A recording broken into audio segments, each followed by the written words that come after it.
You could be paying attention to any show, any podcast in the entire world, but thank you so much for checking out the Almighty One. In this episode, we talk to a good friend of mine. Her name is Suzy. She's married with 2 kids who now have to be homeschooled because of COVID-19.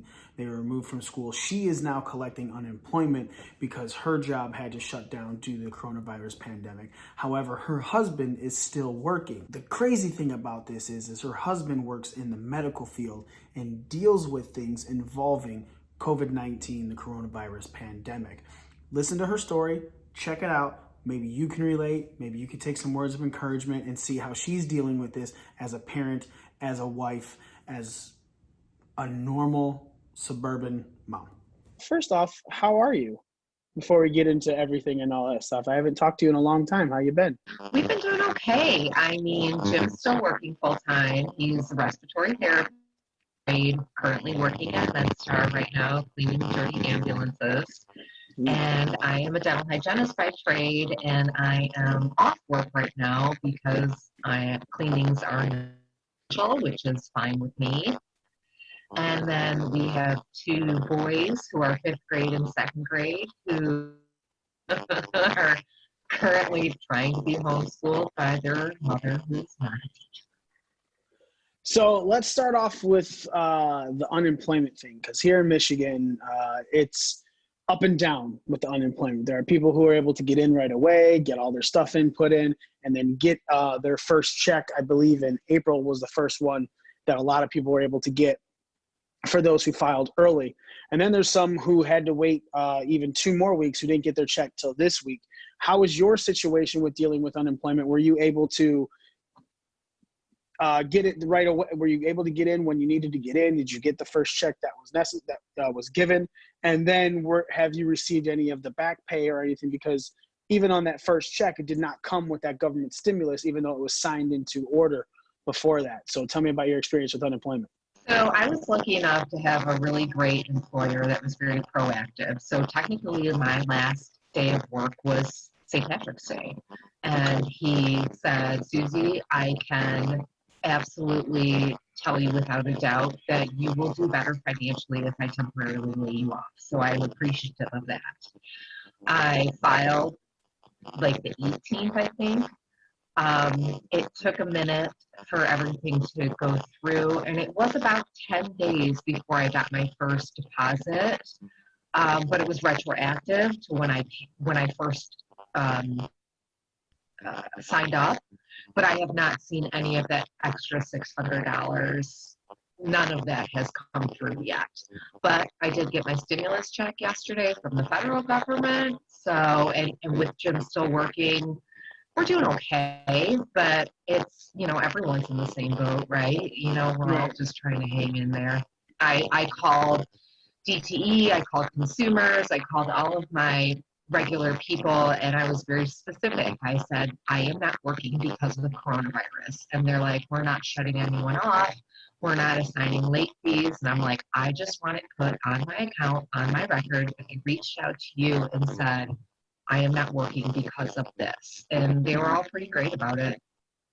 So you received a check in the beginning of April, and then you received another one this week, you're saying? Oh, really not yet, because for unemployment.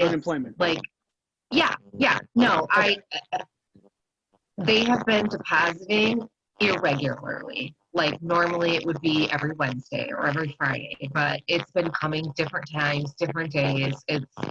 There is no rhyme or reason to when it comes. And I'm just one of those idiots that's been on my bank app like 100 times a day, just seeing what my account says, because I don't know. Like one day, my first deposit came on a Wednesday, my second deposit came on a Friday from unemployment. So right. It is what it is. It's just coming when it can come. Right. I have noticed that on the unemployment, like when you're filling out the certification, if you go to where your certifications were after it's processed and it goes through in the line right behind it, it says certified to deposit on this date. And I have noticed that it's come at that date. Random times, right? Like the first one came at like 3:30 in the morning. I believe it was Wednesday. And then the next one came for me on Thursday at like 9 in the morning or something like that. Still the dates that they said, but weird times. So it's like, all right, but I mean, at least I have been able to find some consistency in that. And that's good for me, especially because I am the only income bringer into my household. I mean, taking care of my daughter is my job when she's on my side, when she's with me. So luckily I've been able to have some stability. I was able to get the extra, the stimulus money, not the stimulus check. I was able to get the CARES Act money, the extra 600 into this week's unemployment that I have gotten, because it comes every 2 weeks. So I got it for this one, but I didn't get, and it says I was supposed to get back pay. I didn't get the back pay, but even so, when I go from, when unemployment is sending you the max amount, which is $362 a week, so it's $720. For me, that's 2 days of work a week, and I'm getting that for 2 weeks. Like, oh, damn. And granted, I mean, it's 30 hours of my work week, so, but still, there's like 10 more hours, and then on top of that, 40 more hours for the next week that I'm not seeing any money from on that. So this was helpful. For me. I'm assuming it's been helpful for you as well. Just obviously it's not even near what you would normally be taking in for your profession, because your profession is one of those, hey, you go to school, you work at it, you bust your ass, and then you're going to make a decent living for you and your family and everything like that. So how has the adjustment, I know you said you talked to DTE and consumers, how has the adjustment financially been on you and your family? Well, I mean, the outgoing money has certainly been less. I mean, I'm getting about 3 weeks to the gallon, of course, Right, and yeah. 3 weeks to the gallon.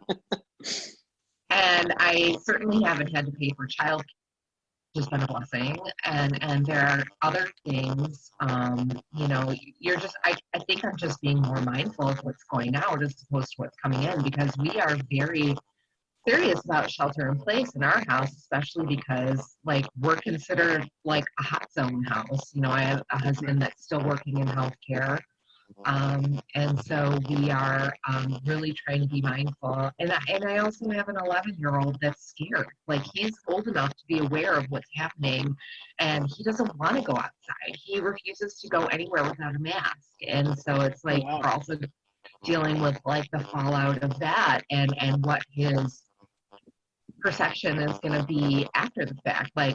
I want to know when my kid's going to think that he's safe. And I don't know that.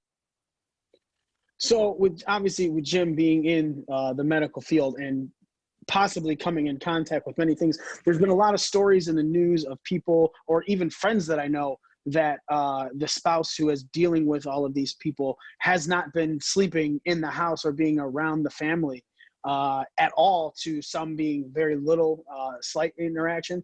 What's it been like for you at your house?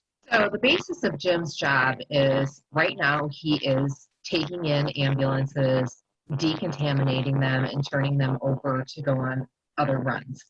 So he is in contact with UV lights, disinfectant, sterilization stuff. So he's actually probably safer at work than he would be if he was going to Meijer or Costco, right? Oh, wow. So he basically, he's always been in healthcare, and we've always been very mindful of that. And the way that our house is set up is kind of follows that line. So Jim just makes sure that he, UV lights himself before he leaves work. And then our entrance into our garage leads into our laundry room. He takes his clothes off in the garage. He throws everything immediately into the washer and dryer. And then we have a shower right there before you even enter into our home.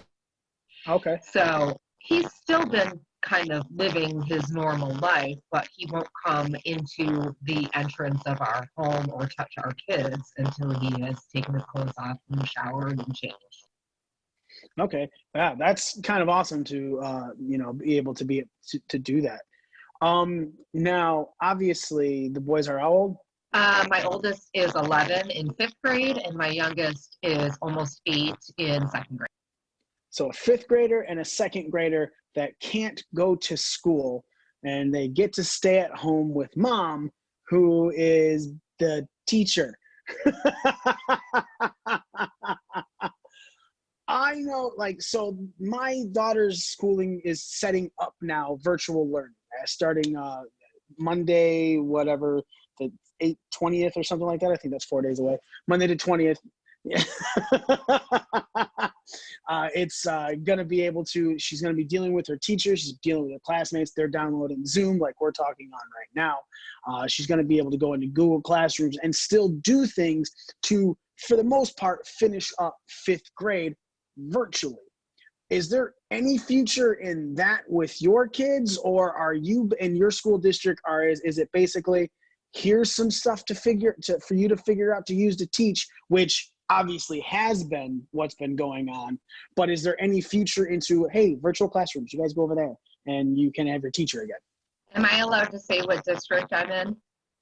It's up to you. Yeah. I mean, my daughter's in the Garden City School District, So we are in the Utica School District. They have been amazing. They have Awesome. set up this site called Schoology. The teachers have, we're really lucky that Utica School District is the 2nd or 3rd largest school district in the state of Michigan behind Grand Rapids and Detroit. So it's a huge district, but we are very fortunate to be part of a very small local elementary school that's directly in our subdivision. There's only 2 teachers per grade, so everyone's very close-knit. Our principal is amazing. So they like really, they're doing the best that they can with what they have. Mm-hmm. And we have set up, and they have said, if you need resources, if you need computers, contact us. We'll supply you on whatever you need. But I live in Sterling Heights, and a lot of our parents are first generation immigrants and they don't speak English. So like the first time that their kids go to school is how they learn English. So even if all of these kids have all of these resources, their parents may not be able to help with anything. Wow. That's crazy. That is crazy to think about. So you've gotten a lot of the essentials, things that you've needed and everything. How has it been trying to be the teacher for your own children within the weeks that have passed? Oh, we've completely shit the bed. I actually emailed my principal last night and I said, I'm tapping out. I'm done. I can't do this anymore.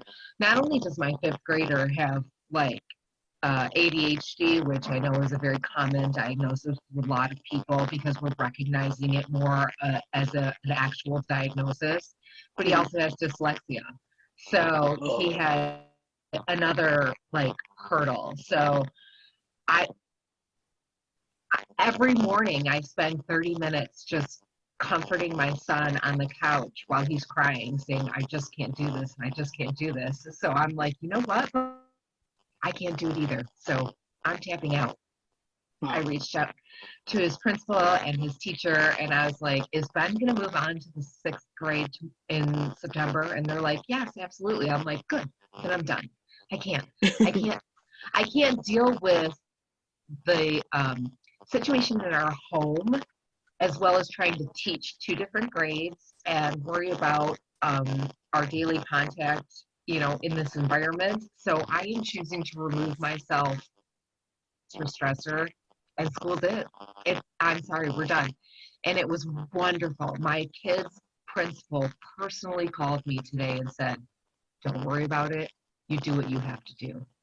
She was amazing. Awesome. That's awesome. Now, are you tapping out like completely, or are there like little things that you're gonna maybe think of like to slide in the future? So it's like not like, hey, I'm teaching you school, but it's more like I'm keeping up with these small little refreshers.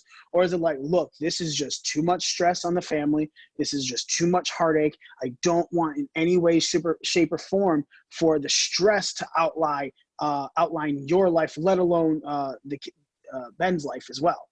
So I've tried to like sneak in a couple of things, like we'll bank, so we'll use fractions, or we'll play Yahtzee, so we'll do math. But basically, like I'm like, if you just read 30 minutes a day, I can keep you from being total mouth breathers, and that's all I'm asking for right now. That's fair. That's fair. That is fair. So I want to ask, because I try to keep these away from being as political as possible, but unfortunately, in our state there was the huge protest and everything yesterday, but today the president outlined some things for opening up the states, when the states can open, versus for the guidelines that him and the medical professionals all came to, and things like that. And I personally, I've, again, trying to stay away from all the political stuff.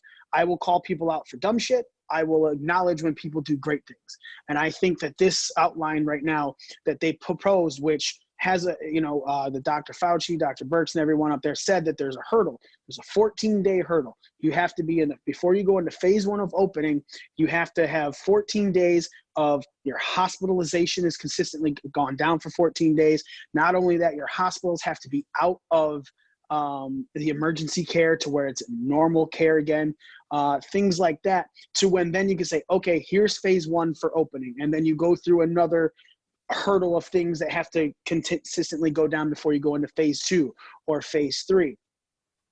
Have you, with seeing everything that's going around, like people just arguing and fighting and stuff, and it's getting just crazy, do you think that this was a smart thing, the guidelines, not what the president didn't say, again, staying away from politics, but these guidelines, do you think that they're a good thing, or do you think that maybe we might be still moving a little bit too fast too soon? I honestly think that given the nature of this particular virus, not saying, flu or whatever, right, things can change drastically in 24 hours. And I think like my mantra has been, I'm going to wake up and I'm going to get through today. And then tomorrow I'm going to wake up and I'm going to get through tomorrow. And I just I can't focus or dread the long term when things are changing on the daily. Like, I mean, I think people sometimes get very hot-headed about what our government says because I'm like, well, guess what? What they're saying now is with the information that they know now. They can change their mind tomorrow. Stop trying to, like, nothing is written in stone. Nothing is concrete. You have to just allow for a little bit of wiggle room because all of this is just so new. And I think the wonderful aspect of this, if you can find one, is that nobody is alone. Nobody is having to deal with this in the four walls of their own house. We are all in this together. Nothing is going to happen that won't affect all of us. So if there is a glitch in the matrix, we're all going to take care of it. We're all going to fix it. I mean, it's just, please just take a breath. You're going to get through 9 o'clock, and then at 10 o'clock, get through 10 o'clock, and then at 11 o'clock, get through 11 o'clock. Like, nobody knows anything. Stop focusing so much on my Parks and Rec is closing until June 30th. Well, okay, well, maybe it's not, but that's what they're saying right now. Right. Everything is 100% up in the air. It very well could change. We're doing the long form of figuring things out before we're sitting on everything to make a final decision. Because the final decision, like you said, it's not written in stone. It's written in pen. It's written in pencil, so it's like we can erase and fix and adjust. And that's also something that was done with this. It's on a state-by-state basis. It's like, hey, there are some states who haven't been dealing with this that much or are already on these trajectories where they might be able to slide into phase 1 tomorrow. That's fine. Go into that.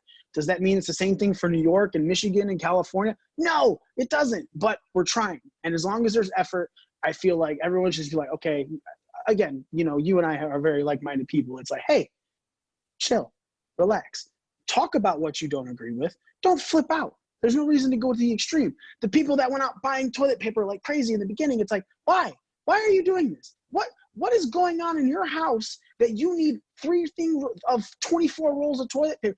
Really? You need that much toilet paper?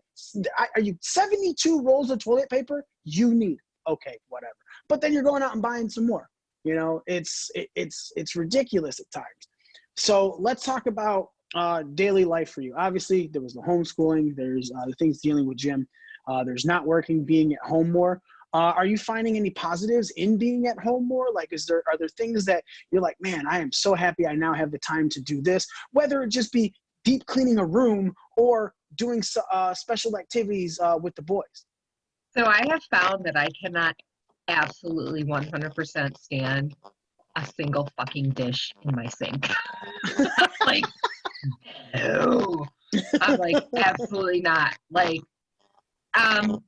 the positives are, of course, I love spending time with my kids, but I think the thing that before I decided to tap out of school, like, I didn't get to appreciate that because I was in mom mode, I was in teacher mode, I was in, strict little Hitler mode. But now I'm just like, well, I'm done with school. So I've never in my life, apart from maternity leave, been off for this amount of time from work. Since I was 14 years old, I've been working. And, but what I had said to somebody else that commented on that is like, at least with maternity leave, I had visitors, I had help, but now I have nothing. But I also have kids who I'm like, you want pizza rolls? Okay, go ahead and put them in the air fryer, kid, because I'm done.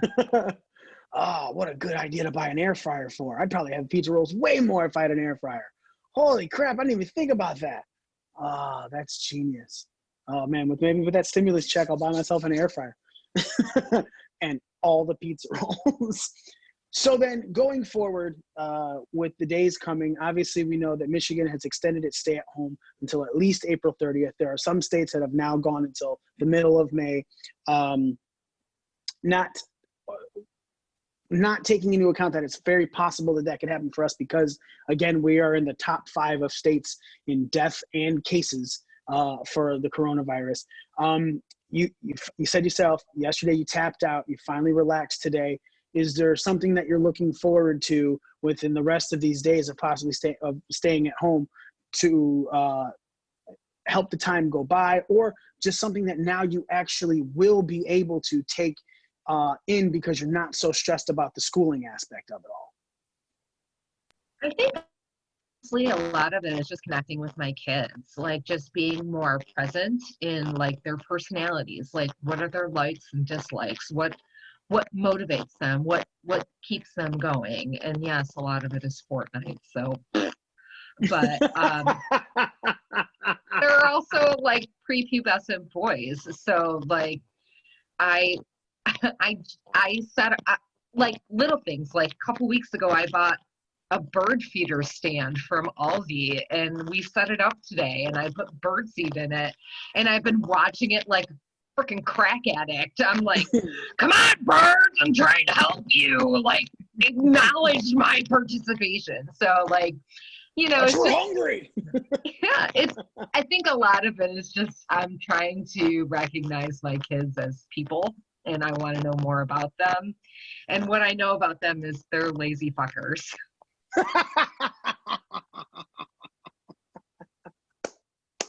All right. Fair. I can't even argue that because I've seen times where the same thing. When Michaela, she found out that I had Fortnite on the PlayStation 4 a couple days ago, and then she comes down yesterday and she goes, "Yeah, so I used to talk a lot of crap about Fortnite, but now I'm addicted." To the point where I asked my mom if we can download it on the Xbox, and then my mom was like, "As long as it's free," and then it's free, and then she goes, "But I can't play with my friends because it's I have to pay for the connection to all the people." I was like, "Yeah, it sucks to be son." So with that, let's wrap this up. Obviously, I don't want these interviews to go too long, but what is something that you want to say to the people who are listening, who are watching, words of encouragement and everything to try and get through all of the things, no matter where they are listening from or in whatever? I know it's super trite and everyone has on the internet, but you're not stuck at home. You're safe at home. And please take that into consideration. Like, this will never, for some people, this will never happen again in their lifetime. And I really hope people like take a pause and think back and really try to appreciate what they've learned. I hope my biggest thing that I've learned from this is I'm never again ordering from a chain restaurant. I will 100% support my local small businesses, everybody in my community. Like, if somebody's hungry, we're going to order from a local restaurant. If somebody needs something, I am going to use a neighbor, because without that, like, we're dead in the water. Like, Yeah. I personally, like, people don't think about it, but the dentist that I work for, he has a small business. I hope, like, I don't work for a chain dental office. I work for a small business. And I hope that people realize that that is the lifeblood of our community. It's what fuels us. It's what makes us a wonderful city. It's what makes us a wonderful community. It pays our taxes. It gives us our economy. You know, you should always, if you have to do something or buy something, please, please, please think about your local grocer. Think about your local pizza place. Think about your local vegetable stand. Like, please support your neighbors, support your community, because we're all one paycheck away from just being done. This has proved it. We're all hanging in there, and the best that we can do is we are a person is small, but people are mighty, and I hope people realize that. That's awesome. Suzy, thank you so much for doing this quarantine interview. You're my second one, the first woman to do it.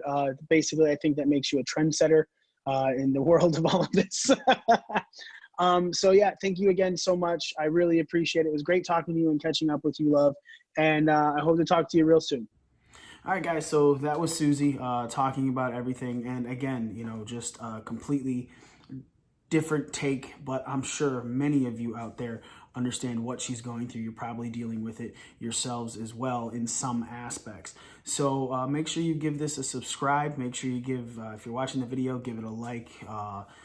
Talk about it, man. Follow us on social media at allmikey1 on Twitter. Obviously, if you're paying attention to the YouTube, subscribe to the YouTube, like the video, and set your notifications for it. You can find the YouTube on the Twitter, allmikey1. Thanks again for listening, guys, and we'll come back with more Quarantinterviews soon.